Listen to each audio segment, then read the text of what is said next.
Do you know your train from your locomotive? Why is there an N in passenger? And how do you actually pronounce Hyundai? Hyundai. The wheels on this podcast are going round and round as we serve up an omnibus of railway and automobile-related terms on Words Unravelled.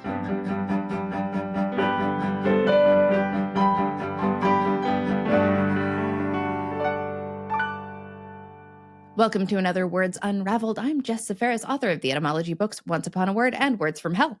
And I'm Rob Watts from the YouTube channel Rob Words. And today we are putting pedal to the metal as we explore the routes of our terms for transportation. Interesting that you used that word in particular, because that's not the typical word you would use for this, correct? You're right. There is a transatlantic difference between how we refer to, for example, in the context of public transportation or public transport, it's called public transport in Britain rather than public transportation, which I believe it's called your side of the pond. That's correct, at least in most cases. I mean, you see transport here and there, but usually it feels more like a shortening. And the etymology of transport is really quite simple. It's from the French transporter, which means to carry across, which is what most of the time you're doing. It didn't necessarily, to begin with, mean to carry a person from A to B, but that is what it means now. But there is an interesting reason why we don't use transportation as much in Britain as we once did, because transportation, no one should be under any illusions that that is like an Americanization, an unnecessarily elongated word. Transportation was the more common word in British English as well to describe things with wheels that roll along. But there's a very good reason why we stopped calling it that. Can you guess? Was it just that it didn't fit on signs? Like here I am guessing. Now, I'm very impressed by your lateral thinking, but I mean, to be honest, I set you up to fail. You were never going to get this. It was because the word transportation became associated with something else. Oh, but like trafficking? Oh, you're getting like close. Sex trafficking. No, it's not. Oh, we're back to sex, are we, Jess? No, it's not. Hey, you know what? If you're going to set me up with that kind of guess. No, it's not. But you're right about it being the moving of people in a way that's not particularly positive. And transportation is the term that was used for a punishment that was introduced in Britain, which was to send bad people as far away as we could. To start with, that was to the Americas, but more famously, a bit later on, it was to Australia. And that process of sticking people on boats and sending them away for years and years, or maybe to never come back, was called transportation. And so that word was, I suppose, stigmatized, but also they just generally didn't want to use the same word for other means of moving things around. Hence, we use transport more often than transportation now in British English. Now that I think of it, I think that I have encountered that in like literature and whatnot of previous eras, that term associated with what we might call like deportation now. Yeah, precisely. Deportation and like imports tend to be sort of associated with nautical ports, but there's nothing inherent about the word in any of these words that, although they are from the same root, ultimately, ports aren't necessarily affiliated with any of these terms, etymologically speaking. That is amazing. I had not thought about this, but you're right, because all of those versions of import, export, transport, they're invoking this French verb meaning to carry, right? Porter, which is still the French word for to carry. Which is ultimately from the same root as like the seaport, but none of the words are necessarily affiliated with that. No, because a seaport is related to French word for a door rather than for something that you carry. And like I say, ultimately they go back to the same place. But when you go to the port, it's not so called because things are carried there. It's so called because things enter there.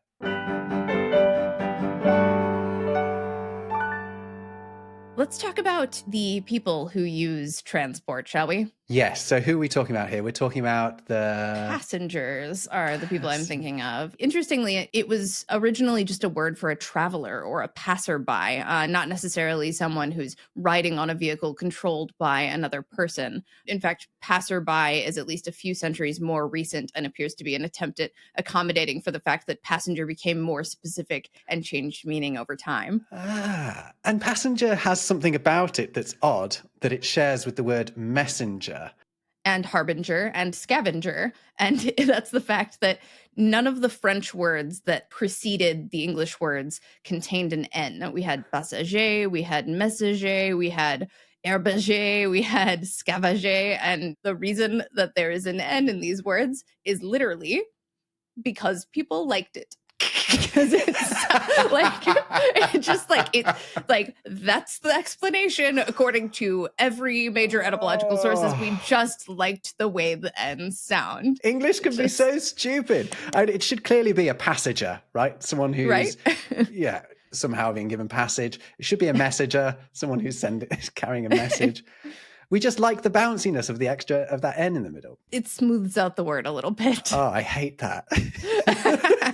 I also sort of love it. It's nice for there to not be a proper reason for something occasionally, isn't it? On the note of harbinger, this isn't totally related to the topic of this podcast, but it's a cool word because right now we consider, I mean, every time I hear harbinger, it's affiliated with like of doom or something like that. Yeah. Harbinger of terrible things. But like it was such a neutral word originally. It was just like somebody you send ahead to either arrange lodging, or it's someone who originally like offered lodging or was an innkeeper, and then someone you would send to go set up your room for you.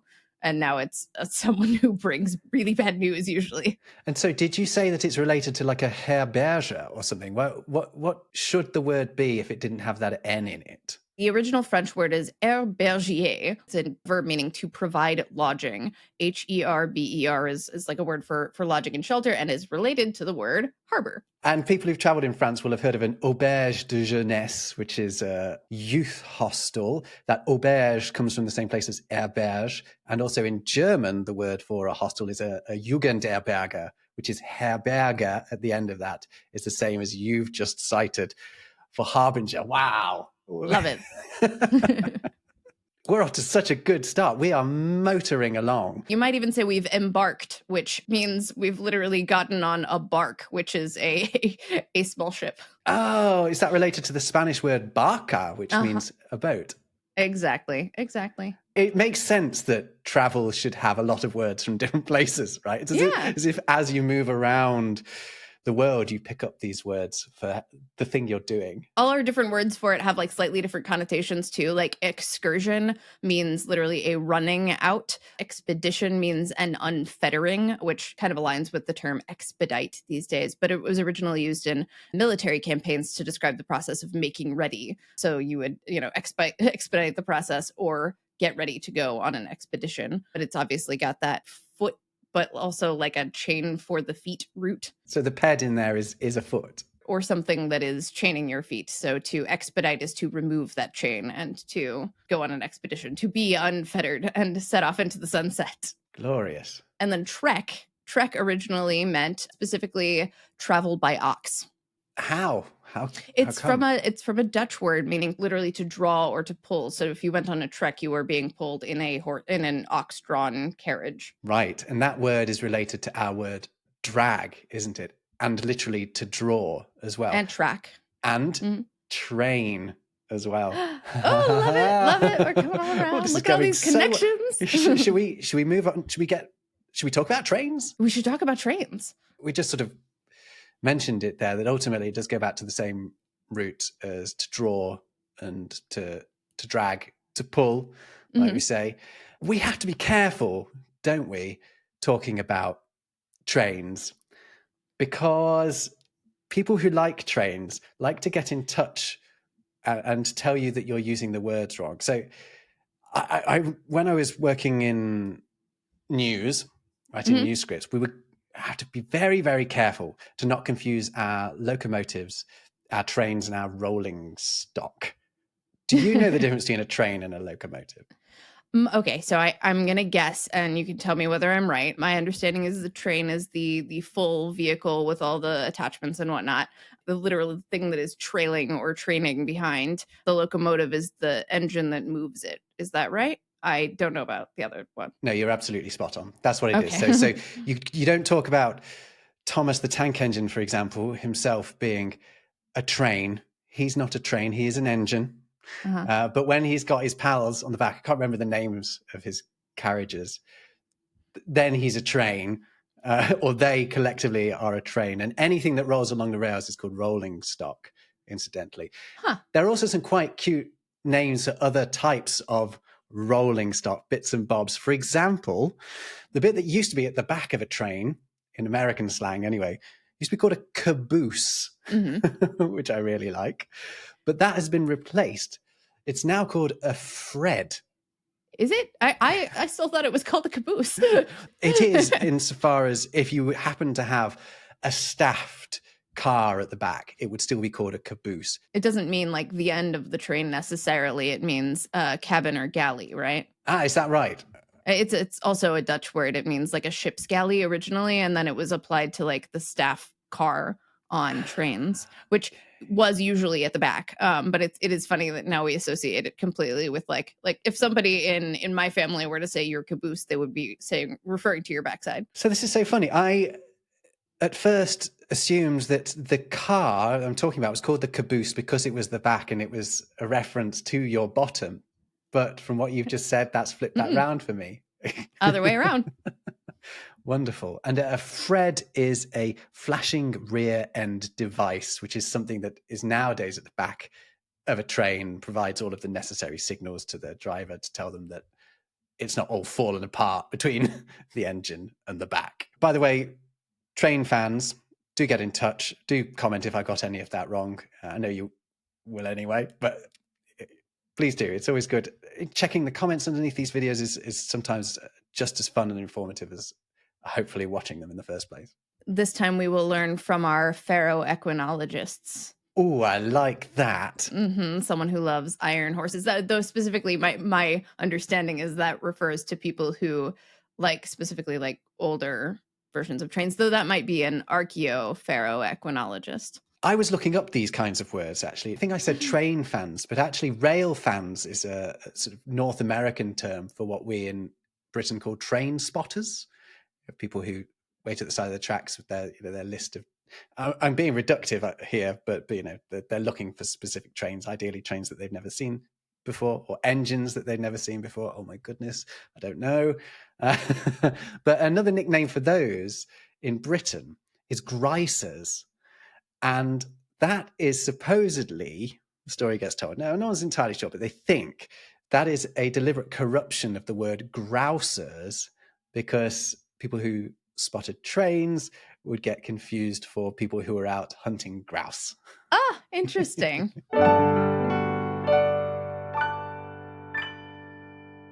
One cool thing that I didn't know, and I should have known, and I think I probably learned in the past, but I was perhaps reminded of while I was researching this, is railroad time basically standardized time zones. U.S. railroads adopted standardized time zones, and then it was applied to U.S. time zones officially in 1918. So how did that happen, and why did that happen? Basically, because noon varied too much. It needed to be standardized so that a train could make each leg of its journey.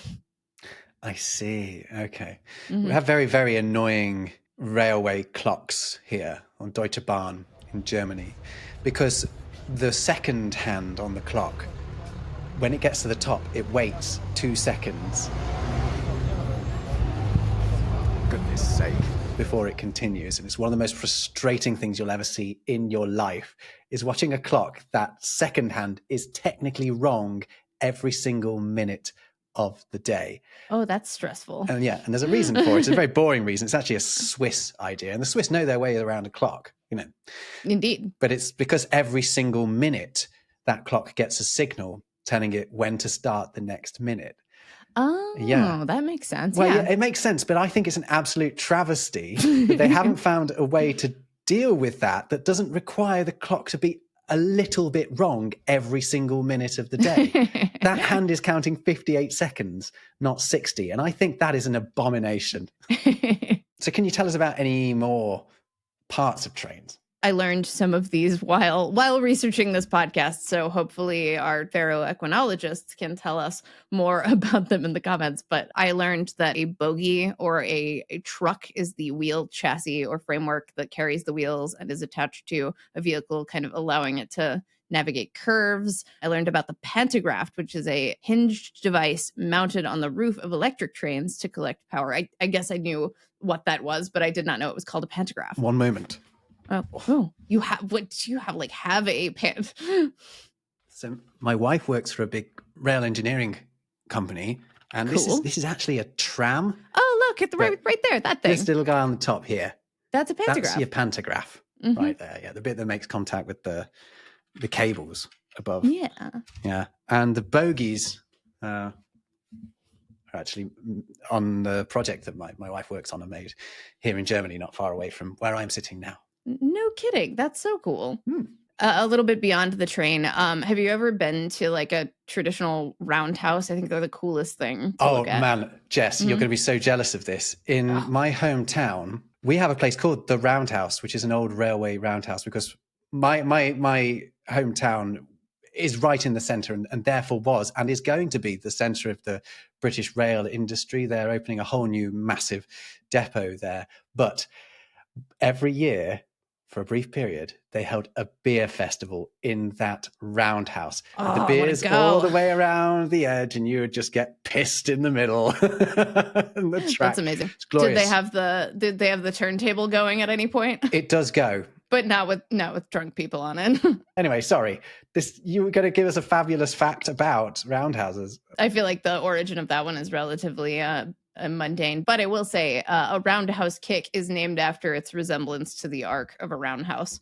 Oh, I always wondered why there was a house in there. Totally. It's the arc that looks like a railroad roundhouse. I see.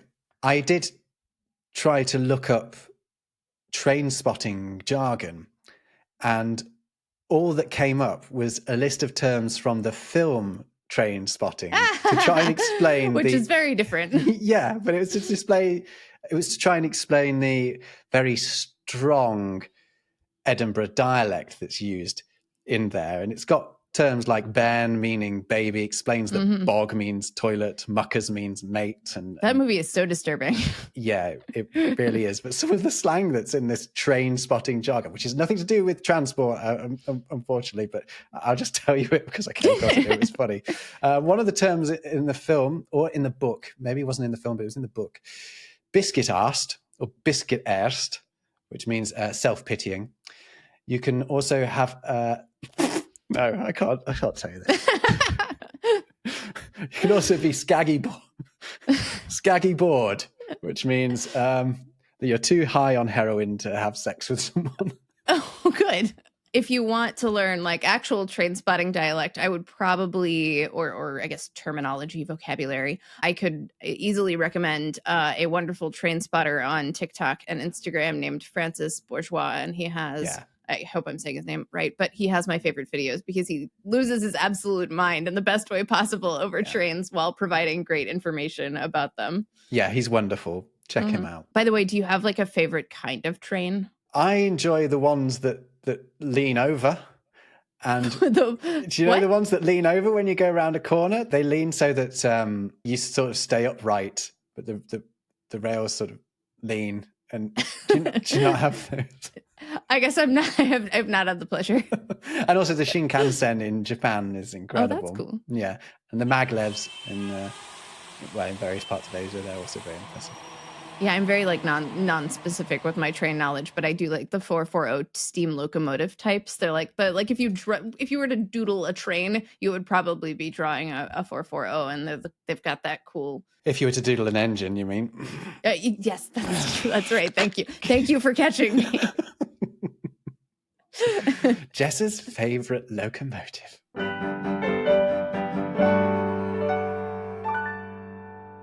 Should we talk about the road? Should we start with cars or buses? Tell me about buses. I love this story. Thank you for asking. This is why I came to this podcast episode. It is one of my favorite etymology stories. I think a lot of people, at least people watching this podcast, will know that the word bus is short for the Latin omnibus, right? Omnibus means for all. But the story of why it was called that is not because the inventor was like, it's for everyone, we should call it the omnibus. It's way more convoluted than that. So in 1823, a Frenchman named, I'm guessing in French it would be Stanislas Baudry, created a horse-drawn multi-passenger transport service to get customers to come to his spa. And his spa, he was a very synergistic businessman because he you could enjoy the spa because the water was heated as a byproduct of his nearby mill. So, he created the spa and then he created the service to get to the spa. However, it didn't work as intended because most people who rode the transport service ended up using it to get to other places along the route rather than going all the way to the spa. So he was like, well, close the spa, open the service, and instead invested in public transit, creating this service. But the reason he called it the omnibus is the result of a pun outside of a hat shop. What? Yeah. One of the stops along Baudry's route was this hat shop in the city of Nantes owned by a man named Omne. And the name of his shop was Omne Omnibus. And the Latin word omnis means all, and omnibus is the dative case of that word. So the purpose of the dative case is to indicate a recipient, or it can be directional. It tells you, in this case, to whom, or like whom an action or a thing is for, or for whom a thing is. So you add a dative ending onto the word omnis, meaning all, and you get omnibus, meaning for all, or more specifically, in this case, for everyone. So the name of the hat shop was Omne, for all.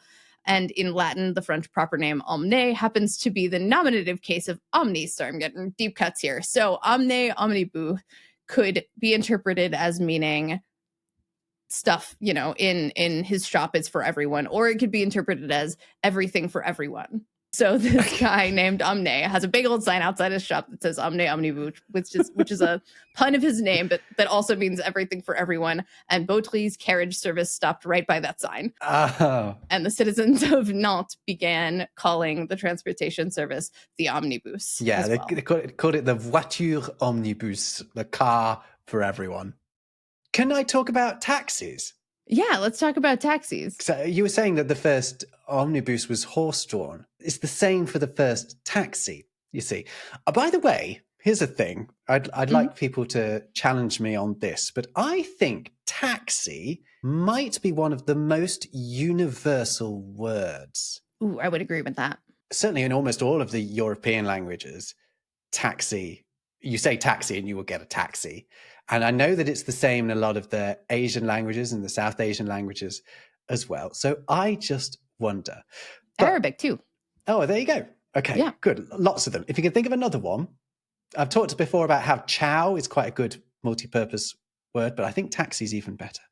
Anyway, taxi goes back to also a horse-drawn vehicle, but the word taxi does not come from a description of the vehicle. It comes from a description of the taximeter, because it was originally a German word, that would count how far you were going and later would also tally that against how much money you should be charged for going that distance. And taxa or taxi is the same root as our word tax. It is the Latin taxa, which means a tax or a tariff. So taxi and taxes are related. Interesting. I mean, that makes perfect sense considering you would pay a fare to use one. Yeah, it does. I hadn't made that link before looking this up, though. To what extent do you specifically use terms like hackney or hack or depot hack? Never. Actually, it's not that unusual to refer to a black cab as a hackney carriage. I think probably less now than when I was young, but yeah, I'd say I'll take a hackney cab would mean I was getting, one where you can sit facing one another and you've maybe hailed it in the street or whatever, as opposed to a mini cab, which is a private hire one, or, it used to be a private hire one that now you pick those up in the street as well. But I'd use hackney. I've never heard of those other abbreviations you used, but I guess they'll get you somewhere. Do you know why they're called hackney carriages? Well, I guess Hackney is the place in London. Hackney is a horse for hire. No way. Yeah, it was like it's like a little horse basically, and you could hire a hackney to take it somewhere else before taxis, and then it was applied to hackney carriages. Interestingly enough, there also I don't know what region this is used in, but depot hacks is a term that has been recorded because it was a word for a cab that worked around a train depot as a ride for hire. And interestingly, the term sort of evolved into station wagon because it also hung out around the station. And these hackney horses that you're talking about, are they so-called in any relation to the place of Hackney in London? Let's find out. Let's find out. Oh, yes, they are. They are named after the place. It's Old English for like Hacka's Isle or Hook Island, perhaps. Oh, right. Oh, Mhm. yeah, of course, because that A at the end is a really typical island suffix from the Vikings, in fact. Ooh, we're going all over the place here. This is good. Yeah, we are. We're driving around in our Yeah, transportation Mhm. episode. What do we know about cars? I know that they've got 4 wheels. Yeah, I also 5, 6. They got that one on the inside that you do that with, and a spare in the back. When I have talked about this before with perhaps younger folks, there was an assumption that car is short for carriage. It is not. It's older in English than the word carriage, which we may have addressed this before. They're both ultimately from the Latin carus, meaning chariot, or carum, meaning chariot. And for centuries, it was used for any type of wheeled vehicle. And then carriage was introduced via French from carriage, which was both a carriage and then the action of transporting something in a carriage or vehicle. We've said before that English has a bizarrely small number of words from the Celtic languages, but car is one of those words that it's thought might have come from Irish, which is fascinating in itself. Another cool thing about, automobile is pretty obvious etymologically speaking, but I do think it's notable and interesting that it's a hybrid word. I like collecting hybrid words because it's from the Greek autos and the French Latin derived mobile. Yeah, okay. So that's supposed to be a sort of a no-no, isn't it, to mix 2 languages in the same word, right? You say that, we say that, but it happens constantly. So Television's another one, right? Well, you collect them. We'll do an episode on them. We should, yeah.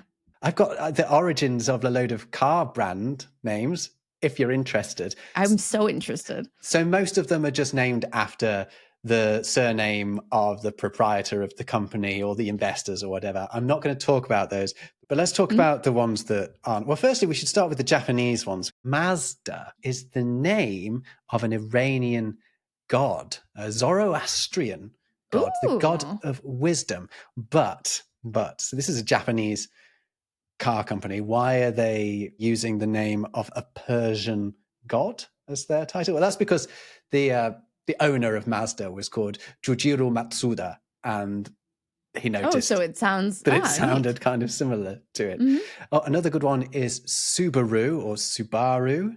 That's what I drive. Oh, is it? Mm-hmm. And what's the logo? It is stars. Yeah, it is. It is. It's the Seven Sisters. It's the excellent. Okay. It's the Pleiades, which is the constellation of the Seven Sisters, and Subaru is the Japanese name for that constellation. Okay, so there is like a running gag in the U.S. that Subarus are driven largely and frequently by lesbians, and yeah, and it's because they're good outdoorsy cars that you can take hiking and camping, which are activities that are stereotypically associated with outdoorsy sportsy women. Which all of this is an overgeneralization, but it is a running gag. It kind of makes sense that the Seven Sisters would therefore also be associated with the brand. And I didn't know that. I wish I had known that before, and now I know. That's a nice one for you. Mitsubishi loosely means 3 water chestnuts, and actually you'll see the logo for Mitsubishi is 3 diamond shapes. Nissan, or Nissan, is short for Nihon Sangyo, which means Japan Industries, and Nissan was the abbreviation on the Tokyo Stock Exchange.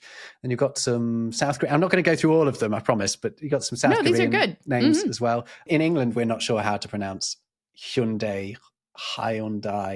I think I've heard Americans say Hyundai. So there was specifically an ad campaign in the US about that brand of car where the tagline was Hyundai, like Sunday. Well, actually, they were patronizing you because it's actually the Korean Hyundai, which means modernity. That's very cool. There you go. It's not the most exciting one, but that is one. Kia, quite an interesting one. It's a Korean company, but the name is actually Chinese, and Kia has its origins in the first syllable ki, which means to arise, and the a is supposedly just the a at the start of Asia. So this is the story that the company tells. Kia means rising out of Asia, which is sort of cute. Yeah, that's very cute. I like that a lot. But let's move away from the Asian brands and talk about some of the European brands, perhaps. Audi. There's one. That one's cool. It is from a name, but not directly. Yes, isn't this satisfying? So the founder of Audi was a guy called August Hoch, and Hoch is German for listen, and Audi is Latin for listen. He had to change the name because he tried to set up a new company, and his previous partners said, well, you can't call it Hoch because our company is called Hoch. So he had to change it to Audi, which is a good one. BMW is just Bayerische Motorenwerke, which means Bavarian Motorworks. Not super exciting, but the Germans, they're not exactly known for their innovation, are they? Creativity, anyway. Cadillac, you know about Cadillac? I do, but I don't remember off the top of my head, so I'd love to hear from you. It's the name, right? Yeah, well, it's named after Antoine Lomé de la Motte, Sieur de Cadillac. It's a mouthful. Yeah, it really is. He was a big deal in New France in the 17th and 18th centuries. Was he a car manufacturer? He was absolutely not, but he was the founder of Detroit. Excellent. Detroit. Yeah, I was going to say that explains the French name, right? Yeah, precisely. Dacia. I don't know if you have Dacias over in the States. You have them a lot. I cannot say that I've seen one. Romanian car brand anyway. Dacia is an ancient name for Romania, which I think is quite cute. Saab, which is Swedish, very, very boring. Svenska Aero AB, or Svenska Aeroplan Aktiebolag, which I'll have pronounced horribly. Beautiful. What does that mean? It means Swedish aeroplane company, because originally Saab made planes, not cars. And the other big Swedish brand is Volvo, which is Latin, as you might guess. And I think you might even be able to guess what it's Latin for, or at least I think you'd get there. Think of other words a bit like Volvo. I mean, I can think of one. Go on. No, I know which one you're thinking of. No, I don't know. Guess. No, I can't now. You couldn't have got to revolve before. I mean, I would have probably. I got stuck somewhere first. Guess. Volvo means I roll in not the eye roll that I'm now giving you for that one, but no, it means I roll. There you go. There are many more that I could have gone into, but I feel like I'm getting boring. The Nova car, that's like one that people like to talk about a lot, right? Do you know if that little myth about it is true? What's the little myth? Apparently the Chevrolet Nova was, popular for a while, but then there is a possibly apocryphal story. Somebody's going to have to confirm for me, so I don't have to Google it right now, that it sold poorly in Spanish-speaking countries because it means doesn't go. Nova. Right. That's very good. So there are a few of these, aren't there? There was the Toyota MR2, which in French is MR2. Yeah, which means shitty, that's basically. Good, That's great. Yeah, there are a few of those around. Leave those in the comments if you know some more of them. We've talked before in previous episodes about the fact that many words that people say are acronyms are not, but Jeep is one of the ones that actually is kind of. It's originally GP, or General Purpose Vehicle, that then turned into a brand like Jeep. Yeah, I get that one. You can imagine people, like and it would have been in the armed forces, right? Oh yeah, very much so. You can imagine people sort of abbreviating GP to just Jeep, and then someone going, oh, that's a good name. I like that. It sounds very much like military slang, doesn't it, right? Yeah, it's good. Do you have favorite models of cars? I don't know very much about cars, but I very much like to look at them. And then antique car shows are a big thing where I live. So I like to go and admire them. So I have the 1949 Chevrolet 3100, which is one of those farm style pickups. I think they're so cool. The 1957 Chevrolet Bel Air convertible, specifically in turquoise, is the coolest looking car I've ever seen. For modern sports cars, the Lotus Elise Sport. So are we just listing our favorite cars? Is that? I mean, I like cars. I don't have a car. I would love to know people's favorite car. I had a Ford Fiesta. I had a string of Ford Fiestas. Oh, that's fun. One of them fell over. I'm surprised that a Ford Fiesta is that common. Yeah, in Britain they are. They're not as common on the continent where people are quite sort of allegiant to their local car brands. Like here in Germany, most of the cars on the road are German cars. In France, it's all Peugeots and Renaults. Peugeot, Renault, Citroën. By the way, the family that the Citroën is named after, their name does ultimately go back to a Dutch word meaning a lemon, which is funny because I think you can call a bad car a lemon, can't you?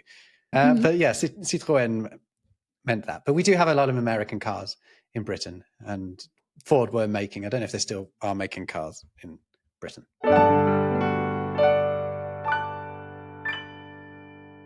How about notable specific automobiles from history with cool names? Well, like Chitty Titty Bang Bang. Well, that's an option. But I was talking like the Electromote, which was the world's first trolley bus-like vehicle with the overhead power line. Pantograph, indeed. Yeah, I like pantograph. Exactly. Here we are again. By the way, trolley is called a trolley because it trolls around in the sense of one like strolling or rolling around, which I like. And it incidentally is not related to the monster called a troll. But it is related to the shopping trolley, which is what we call a shopping cart in Britain. There's also the La Jamais Contente, or the English, in English, the never contented, was the first road vehicle to go over 100 kilometers per hour. And it looks a little bit like a torpedo. It was driven by driver and vehicle manufacturer Camille Janatsky, who was known as Le Diable Rouge, or the Red Devil, for the color of his beard and his record-breaking speed runs at the time. And he had a rival, Charles Jontaud, who would compete with him, and they would do publicity stunts to see who could make the fastest vehicle. And the idea of it, the reason it's called Jamais Contente is just sort of a boast about its insatiable need to win. Yes, okay. Absolutely. We haven't talked about one of my favorite vehicles of all time, which I suppose this is more of a rail vehicle, but it is a rail vehicle. But the funicular, I think, has the most entertaining name of any vehicle. You mean the funicular railway? Yeah, like a tram that goes up a hill. Exactly. It comes from the Latin funiculus, meaning thin rope. So the origin isn't that interesting, but I feel like the word is incredibly satisfying. Oh, yeah, let's put the fun in funicular. Yeah. Indeed. There's also the velocipede, which were pedal-driven bicycles, basically. Speed feet. Yeah, speed feet. The velocity and speed aren't the same thing. Don't write in. I know. I have a few more humorous rail vehicle names. I did have more of this than I thought. There was the Galloping Goose, the series of motorized rail cars built by the Rio Grande Southern Railway in the 1930s to carry passengers and mail. The Doodlebug was a nickname for self-propelled rail cars, particularly gasoline-powered, interestingly, that ran short lines. The Bubble Car was a nickname for several tiny post, like World War II European micro cars like the BMW Isetta and the Messerschmitt KR200. The Messerschmitt is in like the fighter plane? Probably. It means knife smith. Oh, cool. That's awesome. The Tucker Torpedo was this 1948 car with a center-mounted headlight, which is kind of cool to look at. Oh, yeah. Why don't we have... I suppose two lights is a bit better than one, maybe. Oh, yeah. Why do we... Wouldn't you need the dimensions of your vehicle to be visible from all angles? Yeah, that's what it is, isn't it? So, like, you don't run into the edge of it. Good. Good job I'm not designing automobiles. I mean, I get it, though. It does look cool, right? Automobile, by the way, did we mention that it just means self-mover? Which is interesting because we talk about self-driving cars now, but the first automobile was essentially a self-driving car. Yes, indeed. I've got trucks. Good. Let's talk about trucks. Do you want to talk about trucks? Do you use the word lorry in we the States? do not use the word lorry, but we know what it means. Yeah, well, trucks are quite an interesting one because the original word was truckle, which is cute. That's very cute.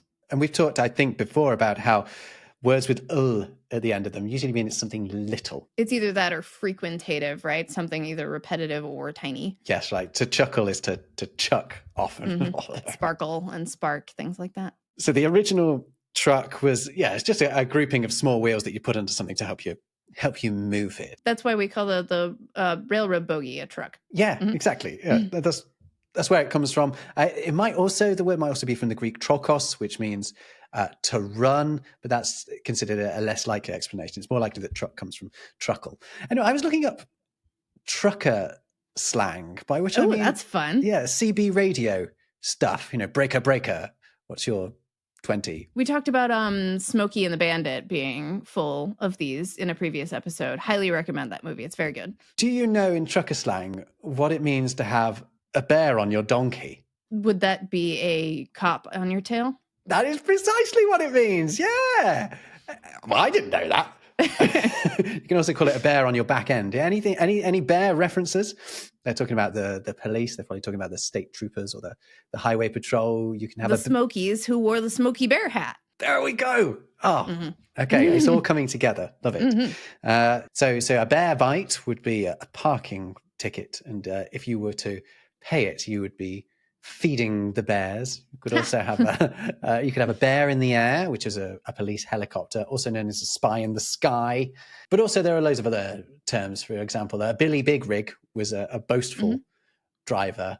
And you could also have a Rambo, which was someone on the radio who was talking big just because no one knew where they were and couldn't get to them, which I like. A crotch rocket. Guess that's a motorcycle, like a slick little motorcycle. Oh, you're so hot on all of these. Can I find one that you don't know? Do you know what sandbagging is? No. Sandbagging is listening in on the radio, but not contributing, but not talking, sort of, sort of listening in. That's called sandbagging. You can guess what a road pizza is, right? I'm assuming it's roadkill. Precisely. Yeah. And do you know what an alligator is? No. An alligator is a bit of broken tire that's been left in the middle of the road. That would make sense. There you go. Yeah. But then you have all these numbers as well, the kind of the signature of the CB radio. CB radio, by the way, standing for Citizen Band Radio, because it's radio that's used by citizens rather than the cops, I guess, or anyone else. And so a 10-1 means I can't really hear you, I'm receiving you poorly. 10-4 means, okay, message received. 10-7 is out of service. 10-8 is in service. 10-9 means repeat your message. 10-10, transmission completed, standing by, which means you're going to be listening. And 10-20, now people will perhaps have heard, what's your 20? What do you understand that to mean? What's your location, right? Correct, yeah. 10-20 is location, abbreviated to just 20, and your home 20 would be, where do you live? Very nice. So there was a period where you would get like young lads sitting in their bedrooms using CB radios in Britain. It was kind of it's like the MSN Messenger before it was MSN Messenger. It was a way to talk to people locally, but really this is much more an American thing than it is a British thing, which is why a lot of this was new to me. I have a ham radio cousin. He had a big van called Buttercup. And Buttercup had a gigantic antenna that would extend well into the sky. And he would use it to communicate with other ham radio nerds. Wonderful. Have you ever done it? I haven't myself, but I would enjoy that. Sounds fun. So, Jess, have we reached the end of the road with this episode about transport? Well, we've really just talked about land transport. We'll save air for another time. I think we should. We definitely need to come and offend all the plane nerds out there with our lack of functional knowledge of planes. So we should say we like nerds. We're word nerds. Nerding is good. It's good to be a nerd. Like so much respect and I love providing a small amount of knowledge about word origins on a niche topic, because I always end up learning so much more from people who know more about those topics. But for this one, we will drive off into the sunset on this episode of Words Unravelled. Oh, Jess, we haven't mentioned what you're wearing there, mate.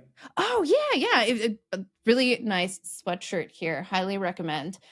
This is the ladies' premium sweatshirt from our shop. By the way, I would upsize on this a little bit. It's just a little bit short, but otherwise, 10 out of 10 recommend. Very comfy. Links to the shop below this video or in the description if you're just listening to us. Get one. Show you're part of the wordy, nerdy clan and send us a photo when you've got it, if you can. We'd love to see it. Yeah. Take care.